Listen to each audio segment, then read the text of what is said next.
Ketua Umum Golkar yang katanya tetap akan maju Pilpres meskipun survei-survei menunjukkan, dan saya tahu ini survei internal juga angkanya nggak jauh-jauh, hanya 0,3% gitu ya yang terakhir disebutkan.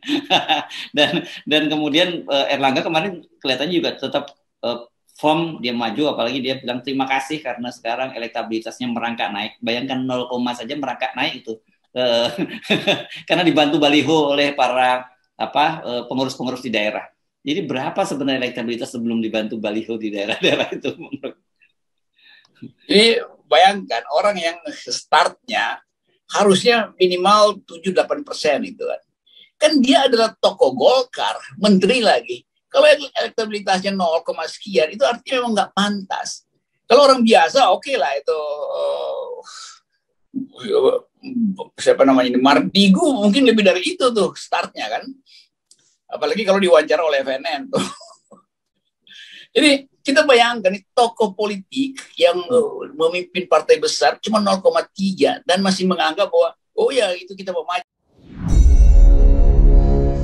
Mak dek jantung ini ketika Om Rocky ngomong tadi. Dia itu punya lidah api. Kalau ucapannya sudah terlontar, ntar nyalon beneran dan jadi itu si Mardigu. Bagaimana Om Rocky? Lah kan repot para all mind. Menurut pendapat saya pribadi nih ya, seperti nanti di tahun 2024, perpolitikan itu bukan masalah calon atau individunya siapa lagi deh. Yang lebih penting adalah konsep bernegaranya dan siapa saja tim di belakangnya yang mendukung dirinya. Kita mencontoh negara demokrasi Amerika. Jangan mencontoh Putin Rusia yang terus ubah undang-undang negaranya hingga saat ini Putin sudah 25 tahun menjabat, lalu dibuat hingga tahun 2036 Putin menjabatnya. Atau Xi Jinping yang awalnya di tahun 2013 adalah orang terpilih Politbiro, lalu di tahun 2017 dia mendapatkan mandat presiden Tiongkok seumur hidup. Semuanya bukan berdasarkan demokrasi, namun autokrasi, dan tidak terjadi di Indonesia karena pemimpin yang sederhana, baik dan merayat tersebut tidak gila jabatan, tidak ingin 3 kali, tidak ingin menambah 1 periode lagi. Tidak mungkin.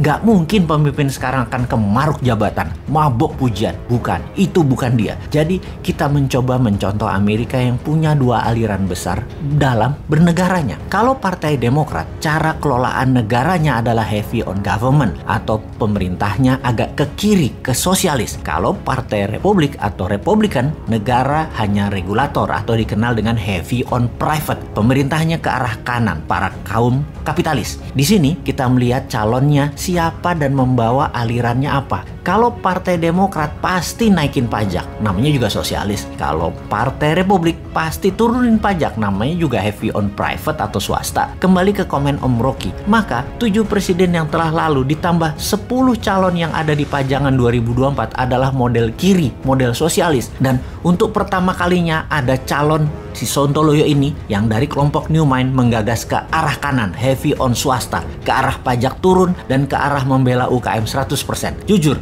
belum pernah ada. Jadi bagaimana kalau konsep New Mind didiskusikan terlebih dahulu? Kalau memang tidak diterima, ya buat apa dimajukan? Bener nggak? Sontoloyo apa pantes? Itu harus dibongkar dulu. Sungguh, di setiap pejabat negara atau pemimpin negara pasti punya genre atau aliran di dalam mengelola ekonomi negaranya. Ada negara liberal, sosialis, kapitalis ala Amerika, sosialis kapitalis ala Tiongkok, dan banyak lagi yang dimodif sana-sini sesuai dengan keilmuan pejabatnya. Kita coba fokuskan. Dalam pemerintahan yang sudah berjalan 3 presiden terakhir di Indonesia ini atau 20 tahun terakhir ini, posisi ekonomi bernegara masih mementingkan upper of pyramid atau elitis. Ini membuktikan bahwa di sisi ekonomi 3 pemerintahan terakhir mengadopsi sosialis elitis ala Partai Demokratnya Amerika dan ala komunis Tiongkok. Jadi dari kacamata awam, kita lihat para calon 2024 mulai dari oposisi, juga incumbent termasuk Pak Jokowi yang katanya sangat minat menjabat 3 kali walau saya katakan nggak mungkin karena beliau orang baik dan tidak rakus jabatan. Juga para gubernur yang akan menari di tahun 2024, para tokoh politik kental sekali dengan 3 genre terakhir politik selama 20 tahun terakhir alias sosialis elitis. Sosialis elitis adalah pro BUMN, dan pro-elitis membela oligarki.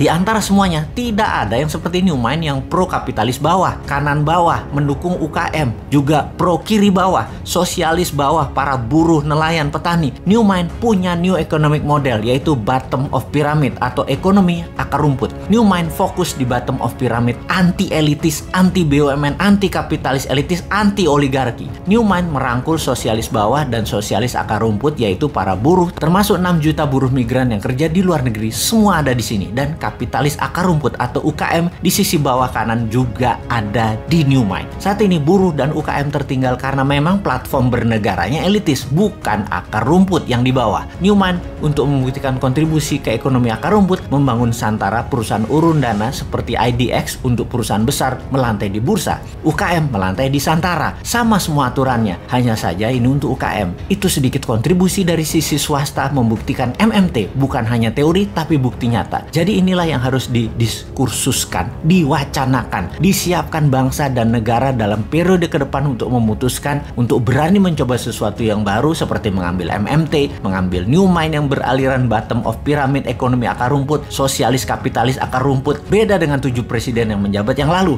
Newmind heavy on private, membela swasta, UKM, buruh, petani, dan nelayan. Atau tetap mau dengan old mind yang berhutang dengan IMF dan FDI-nya Tiongkok. Monggo dipikirkan dan diviralkan.